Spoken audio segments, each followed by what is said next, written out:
राधे राधे। स्वागत है आप सबका आपके अपने चैनल निष्ठा भक्ति भाव पर। आज सुनिए माँ अन्नपूर्णा की कथा। माघशीर्ष महीने में 21 दिनों तक चलने वाला माँ अन्नपूर्णा का व्रत बहुत ही चमत्कारी है और इस व्रत को लोग माँ अन्नपूर्णा का धन्यवाद करने के लिए, उनकी कृपा पाने के लिए भी रखते हैं। माँ अन्नपूर्णा की पूजा करने से और इस दिन व्रत रखने से हर प्रकार के सुख और धन धान्य की प्राप्ति होती है। घर में कभी भी अन्न धन की कमी नहीं होती। जो लोग किसी कारण से पूरे महीने 21 दिनों का उपवास ना रख पाए, ऐसे लोग यदि माघशीर्ष पूर्णिमा के दिन अन्नपूर्णा माँ का आशीर्वाद प्राप्त करने के लिए व्रत रखते हैं और व्रत की कथा पढ़ते सुनते हैं, विधि विधान से अपने रसोई घर की पूजा करते हैं, माँ अन्नपूर्णा को भोग लगाते हैं, उन्हें भी 21 दिनों के व्रत के पुण्य की ही प्राप्ति होती है। इस बारे में पुराणों में जो कथा प्रचलित है, उस कथा के अनुसार प्राचीन समय की बात है। काशी निवासी धनंजय की पत्नी का नाम सुलक्षणा था। वैसे तो उन्हें सारे सुख प्राप्त थे, केवल गरीबी ही उनके दुख का कारण थी और यह दुख उन्हें हर समय सताता रहता था। एक दिन सुलक्षणा ने अपने पति से कहा, स्वामी आप कुछ उद्यम करो तो काम चले, इस प्रकार बैठे बैठे कैसे काम चलेगा। सुलक्षणा की बात धनंजय के मन में बैठ गई और उसी दिन वह भगवान शंकर जी को प्रसन्न करने के लिए बैठ गया और कहने लगा, हे देवातिदेव, मुझे पूजा पाठ कुछ भी नहीं आता है, मैं तो केवल आपके भरोसे बैठा हूँ। ऐसा कहकर विनती करते हुए 2 दिन तक भूखा प्यासा बैठा रहा।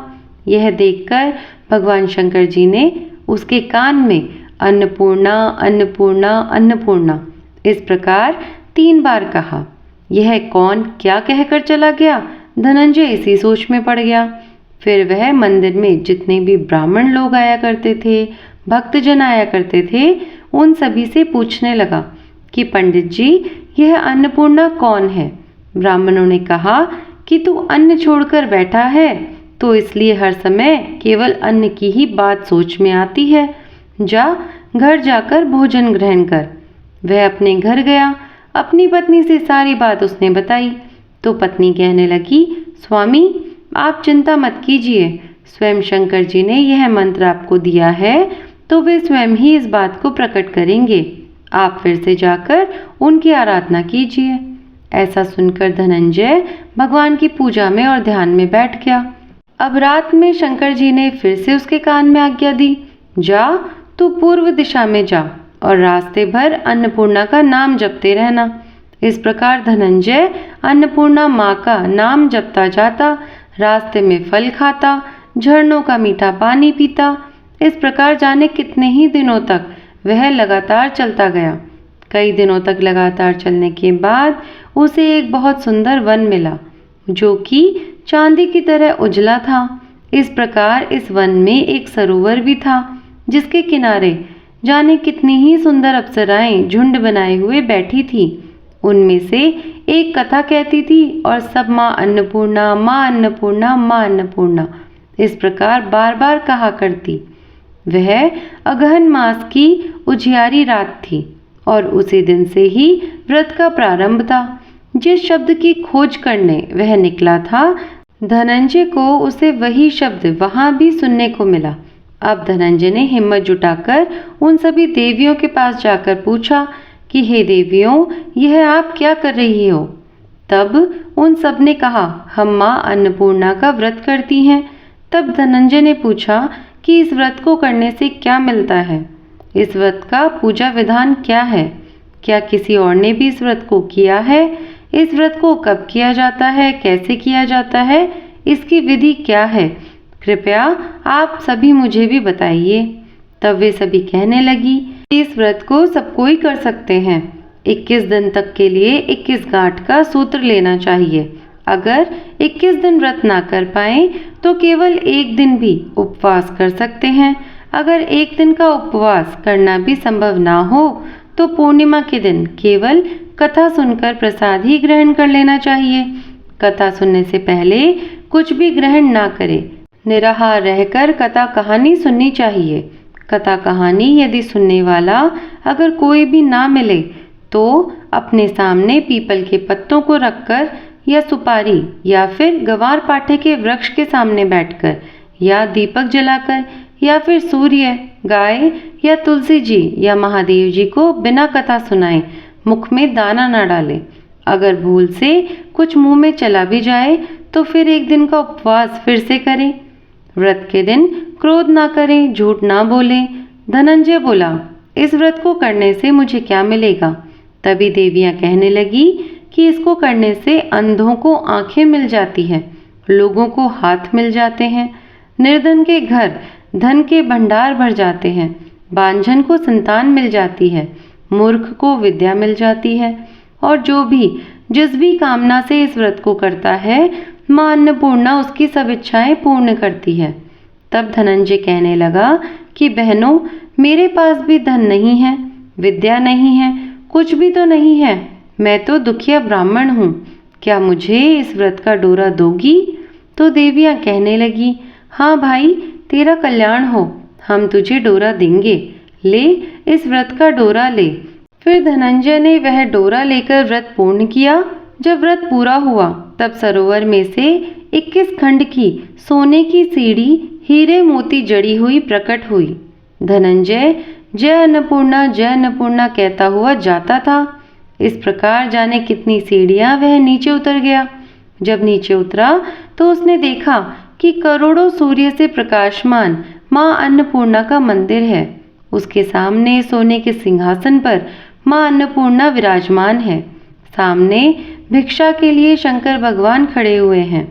देवांगनाएं चवल दुला रही हैं। कितने ही हथियार बांधकर पहरा दे रही हैं। धनंजय दौड़कर मां अन्नपूर्णा के चरणों में गिर गया। देवी उसके मन का दुख जान गई। धनंजय कहने लगा, माँ, आप तो अंतर्यामिनी हो, आपको अपनी दशा क्या बताऊं? तो माँ कहने लगी, तूने मेरा व्रत किया है, जा, संसार तेरा सम्मान करेगा। तब मां अन्नपूर्णा ने धनंजय की जीवा पर बीज मंत्र लिख दिया। अब तो उसके रोम रोम में विद्या प्रकट हो गई। इतने में ही धनंजय ने देखा कि वह तो अपने घर के सामने खड़ा है। वह घर आ गया। मां अन्नपूर्णा का वरदान अपने साथ लेकर आया। अपनी पत्नी से उसने सारी बात कही।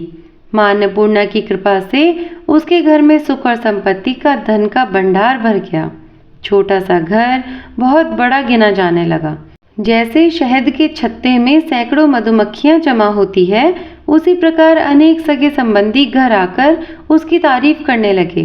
कहने लगे, इतना धन और इतना बड़ा घर, सुंदर संतान नहीं तो इस कमाई का कौन थोक करेगा? सुलक्षणा की कोई संतान तो है नहीं, इसलिए तुम दूसरा विवाह कर लो। मन न होते हुए भी धनंजय को दूसरा विवाह करना पड़ा और सती सुलोचना को सौतन का दुख उठाना पड़ा। इस प्रकार दिन बीत गए। फिर अगले साल अगहन का महीना आया। सुलक्षणा ने अपने नए बंधन से बंधे हुए पति से कहलवाया कि हम इस व्रत के प्रभाव से ही सुखी हुए हैं, इसलिए किसी भी प्रकार इस व्रत को छोड़ना नहीं चाहिए। यह मां अन्नपूर्णा का ही प्रताप है जो आज हम इतने संपन्न और सुखी हैं। सुलक्षणा की बात सुनकर धनंजय उसके यहाँ आया और व्रत में बैठ गया। नई बहू को इस व्रत की कोई खबर नहीं थी। वह तो धनंजय के आने की राह देख रही थी। दिन बीतते गए और व्रत पूरा होने में केवल 3 दिन ही बाकी थे। नई बहू को इसकी खबर मिली। अब उसके मन में ईर्ष्या की ज्वाला दहलने लगी। सुलक्षणा के घर वह आ गई और उसने आते ही वहां भगदड़ मचा दी। वह गुस्सा करती हुई धनंजय को अपने साथ ले गई। नए घर में धनंजय को थोड़ी देर के लिए नींद आ गई। इसी समय नई बहू ने उसके हाथ में बंधा हुआ सूत तोड़कर आग में फेंक दिया। अब तो मां अन्नपूर्णा का क्रोध जाग उठा। घर में अचानक आग लग गई। सब कुछ आग में जलकर खाक हो गया। सुलक्षणा जान गई और पति को फिर अपने घर ले आई। उधर नई बहू रूठकर अपने पिता के घर जा बैठी। पति को परमेश्वर मानने वाली सुलक्षणा बोली, नाथ, घबराना नहीं है, माँ की कृपा तो अलौकिक है। पुत्र कुपुत्र हो जाता है, लेकिन माँ को माता कभी नहीं होती। अब आप श्रद्धा और भक्ति से माँ अन्नपूर्णा की आराधना शुरू कर दो। वह जरूर हमारा कल्याण करेगी। अब धनंजय फिर से मां अन्नपूर्णा की पूजा करने लगा। उसी प्रकार उसने पूजा की। फिर से वही सरोवर सीढ़ी प्रकट हुई। उसमें वह अन्नपूर्णा का नाम लेकर उतर गया और वहां जाकर मां के चरणों में रोने लगा। मां प्रसन्न होकर बोली, ले, यह मेरे सोने की मूर्ति ले। तू उसकी पूजा करना तो फिर से सुखी हो जाएगा। जा, तुझे मेरा आशीर्वाद है। तेरी पत्नी सुलक्षणा ने श्रद्धा से मेरा व्रत किया है। उसे मैंने पुत्र दे दिया है। धनंजय ने आंखें खोली तो फिर से अपने आप को घर के आगे पाया। वह अपने घर के अंदर आया। इधर सुलक्षणा को दिन चढ़े। वह गर्भवती हो गई। 9वां महीना पूरा होते ही उसके घर में पुत्र का जन्म हुआ। गांव में आश्चर्य की लहर दौड़ गई। उसके घर में फिर से सुख और संपत्ति का भंडार भर गया। सभी लोग मां अन्नपूर्णा को मानने लगे। इसी प्रकार उसी गांव के निसंतान सेठ ने भी अन्नपूर्णा मां का व्रत किया, जिसके प्रभाव से उसके घर में भी पुत्र हुआ। तब उसने मां अन्नपूर्णा का विशाल मंदिर गांव में बनवा दिया। उसमें माताजी धूमधाम से पधारी। यज्ञ करवाया गया और धनंजय को इस मंदिर के आचार्य का पद दे दिया गया। धनंजय को जीविका चलाने के लिए मंदिर की दक्षिणा और रहने के लिए बड़ा सुंदर सा भवन मिल गया। अब धनंजय अपनी पत्नी और अपने पुत्र के साथ वहां आराम से रहने लगा। माताजी को चढ़ावे में भरपूर आमदनी होने लगी। उधर नई बहू के पिता के घर डाका पड़ गया। सब कुछ लुट गया और वह गरीब हो गए। भीख मांगकर पेट भरने लगे। सुलक्षणा ने सुना तो उन्हें बुलावा भेजा। उन्हें अलग घर में रखवा लिया और उनके अन्न वस्त्र का प्रबंध भी करवा दिया। धनंजय, सुलक्षणा और उसका पुत्र अब मां अन्नपूर्णा की कृपा से बड़े आनंद से रहने लगे। हे मां अन्नपूर्णा, जैसे आपने उनके घर के भंडार भरे, वैसे ही सबके भरना। इस कथा को कहने सुनने वालों की कभी भी कमी ना रहने देना। तो प्रेम से बोलिए अन्नपूर्णा मैया की जय। अन्नपूर्णा व्रत की दूसरी पौराणिक कथा के अनुसार एक बार पृथ्वी लोक पर सूखा पड़ गया। जमीन बंजर हो गई। फसलें, फलों आदि की पैदावार न होने से जीवन पर संकट आ गया। तब भगवान शिव जी ने पृथ्वीवासियों के कल्याण के लिए एक भिखारी का रूप धारण किया और मां पार्वती जी ने मां अन्नपूर्णा का अवतार लिया। इसके बाद भगवान शिव ने मां अन्नपूर्णा से भिक्षा में अन्न मांगा। इस अन्न को लेकर भगवान शिव धरती लोक पर गए और सभी प्राणियों में इसे बांट दिया। इसके बाद धरती पर एक बार फिर से धन धान्य हो गया और इसके बाद से ही मार्गशीर्ष की पूर्णिमा तिथि को अन्नपूर्णा जयंती मनाई जाने लगी। मां अन्नपूर्णा की पूजा हमेशा ब्रह्म मुहूर्त या फिर शाम के समय करनी चाहिए।